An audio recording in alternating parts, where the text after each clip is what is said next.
Hey, all you little dummies out there. This is the head. Big, cold-blooded dummy. What we got going on here today, guys, is we got us a new video on the Moto Guzzi V9 bobber with the Centenario package. Okay, guys. So we have an appointment with the dealership to take the bike in to have the stepper and the throttle reprogrammed. On the last video I did, I talk about, I went on Chat GPT and determined that somehow the throttle and the stepper got corrupted, and then they got locked in the fail-safe mode. And what that means is, as the bike warms up, the stepper doesn't know where it's at. It lost its memory, and it goes into fail-safe, which is 3,000 to 3,500 RPMs after the bike is fully warmed. So somewhere in the Chat GPT, it talks about the dirty stepper pintle contaminated with blow-by and carbon deposits. And it also talked about a low battery voltage. Hold on, guys. Okay, so the Chat GPT asked me whether or not I still had the original battery in and whether or not the battery was on a tender. So I told it that yes, it still has the original battery, but it's always been on a tender. So it kind of indicates that these bikes, modern bikes, need a constant and steady minimum voltage in order for the ECUs to operate properly. And being that the battery is almost 5 years old, even though it's been on a tender, that could have been a contributing factor to the, causing the idle stepper to lose the values. So I got a brand new Moto bat for this bike, okay? And I ordered two of them, one for the V7 and one for the V9. Only one of them arrived today. The other one is due on Wednesday. But I'm going to swap this battery out into the V9, so that way when I take it to the dealership and they do the remap,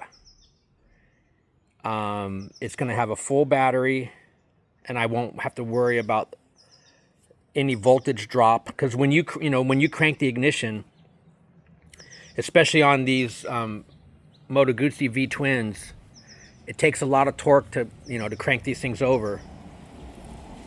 So hold on, guys. Okay, sorry about that, guys. Hey, Red, are we doing a new video? Yeah, Daddy, get that new video done quick, dummy. Okay, guys, so I was talking about putting in a new battery. So this is the part number MBTX12U, and it's 210 cold cranking amps, 14 amp hour. So this is a very powerful, high quality battery.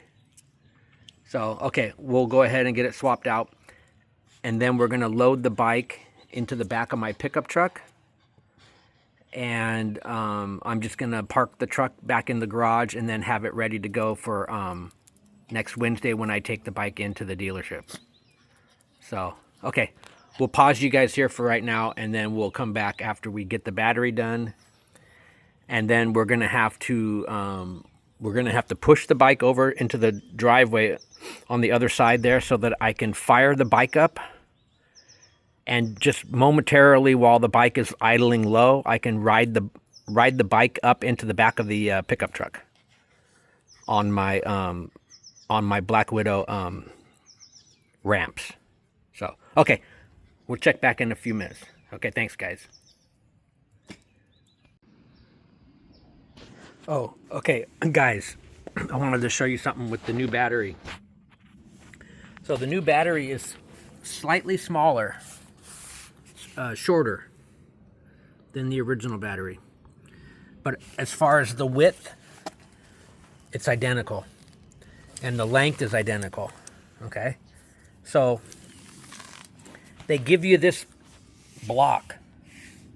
It's a very hard, high density foam, very, very stiff. And they give you this little foam block. And the foam block goes in the bottom of this tray. So it just slides in like that. And then you put the battery. And now you have the battery at the same height as it was for the original battery. So the battery on the Moto Guzzi is super simple to install. So it's one of the nicer batteries. The battery in the Bonneville Bobber is a nightmare. It's an absolute nightmare to get in. And then the battery in the Himalaya is also a nightmare. So some bikes, you know, did it right, and some of them are completely ass backwards. So anyways, all right, let's get this battery installed and we'll be right back. Oh, okay, check this out, guys. So when I had this thing apart a couple days ago, I redid how the battery tender, the cable was attached, and basically I zip tied it to the negative terminal, the negative power cable.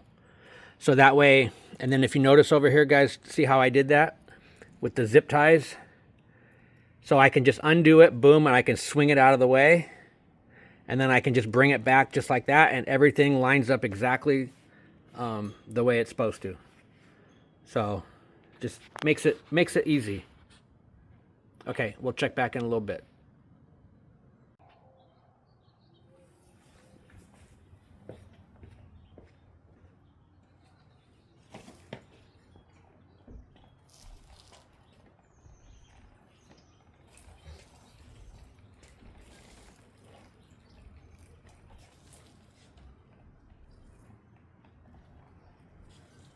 Okay, all you little dummies.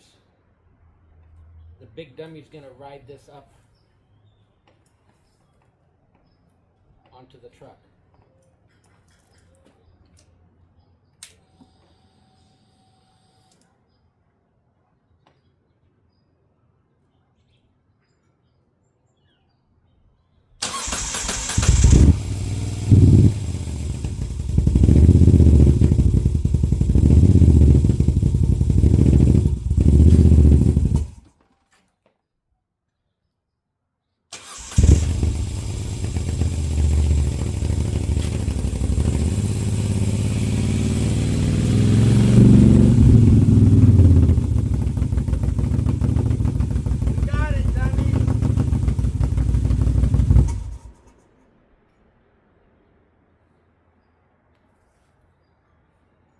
Hit the red button.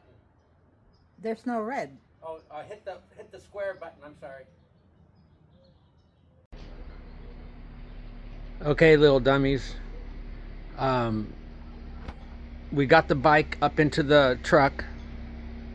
I was able to fire it up, and while it's cold and the RPMs are low, and on my first attempt, you know, it stalled, but I was able to get it up in the truck and with no problems. So when I get to the dealership, I can just roll the bike off. You don't have to have the engine running. But I wanted to show you guys something about strapping the bikes down. I know there's a million videos out there how to strap a bike down. But let me share with you something that the dummy did. When the dummy bought this bike brand new,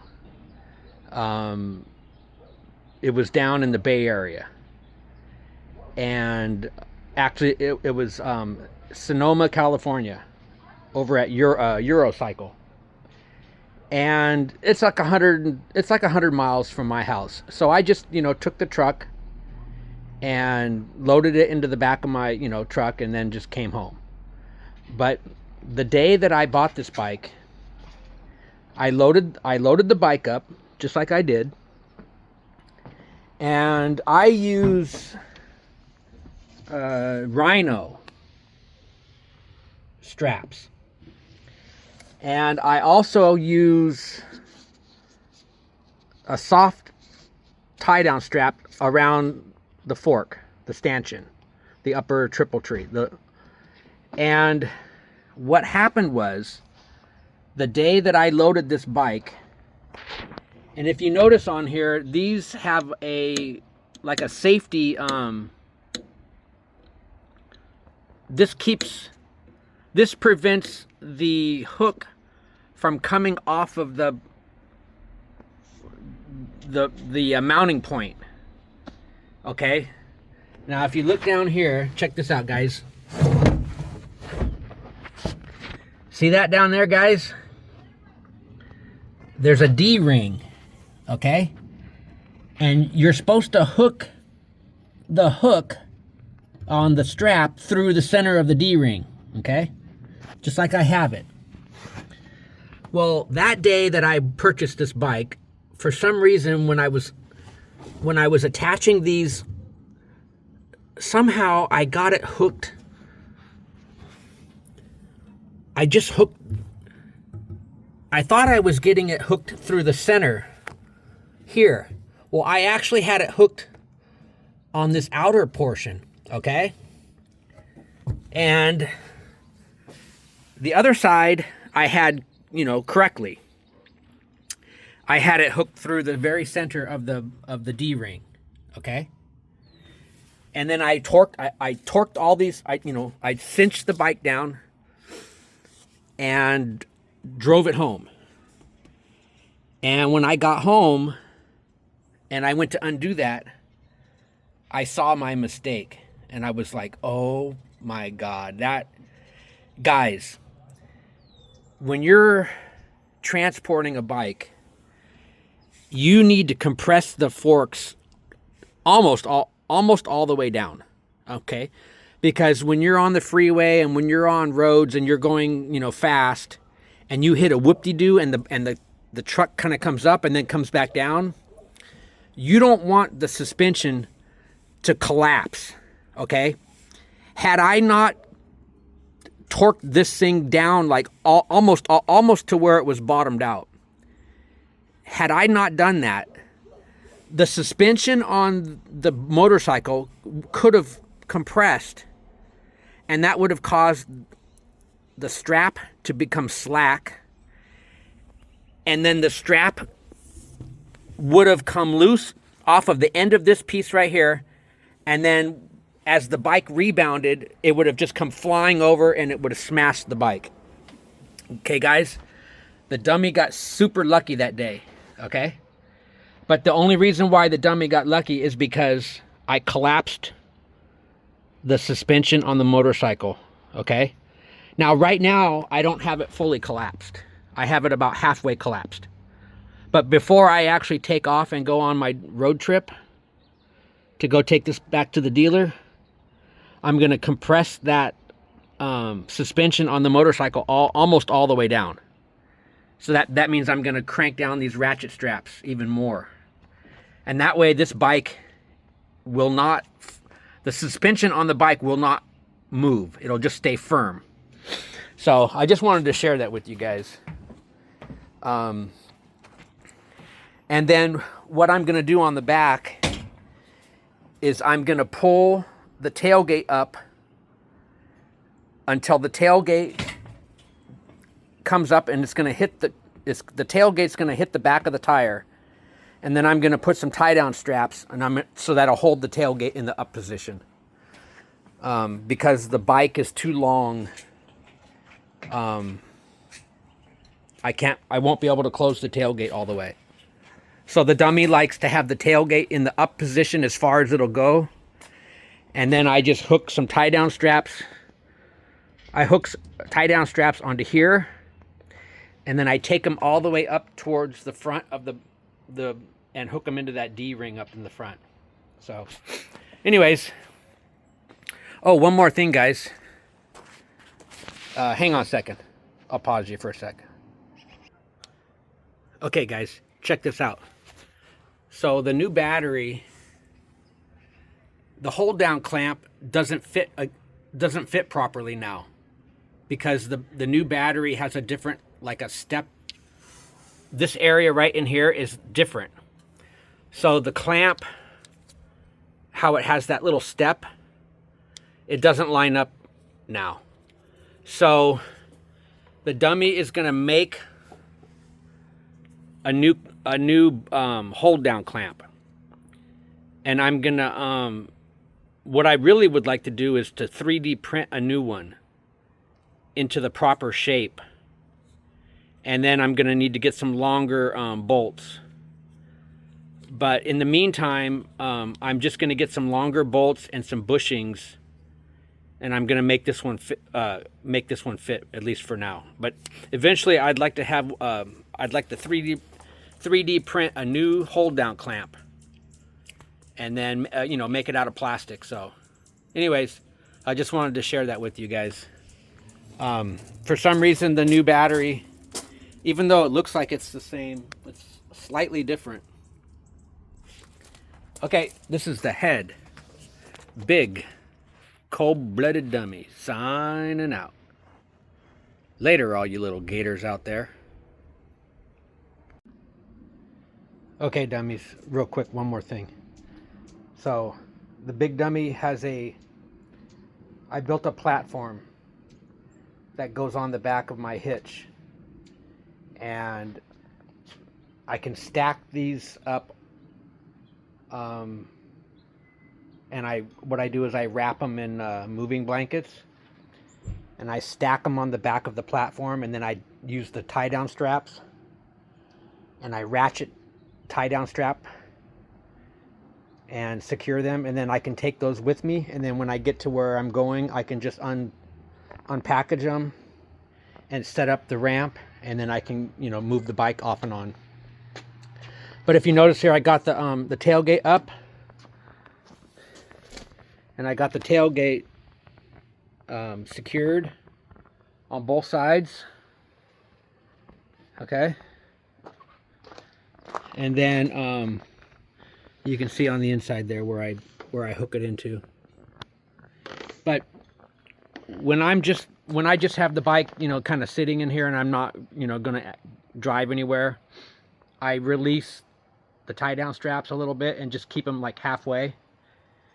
And then before I go on my trip, I torque them all down. And then when I get to where I'm going, I can release them and let the bike kind of relax a little bit. But anyways, just wanted to share that with you guys. So basically we got everything all strapped down. Okay, talk to you later, dummies.